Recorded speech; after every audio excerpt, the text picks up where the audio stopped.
Au Cameroun, des semaines que les séances sont perturbées, les députés de l'opposition enchaînent les coups d'éclat. Ils ont une requête, que soit inscrit à l'ordre du jour un débat sur la crise qui secoue le pays depuis plus d'1 an. Simon Vaudier nous raconte.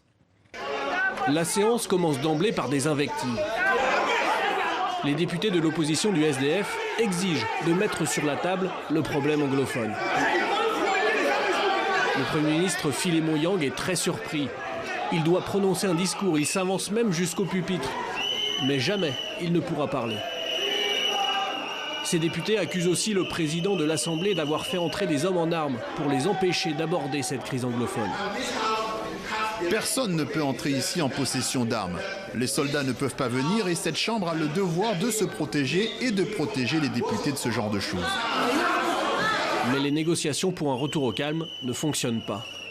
La crise s'est donc invitée au Parlement. Depuis des mois, la situation s'envenime dans les régions de l'ouest et du nord du pays.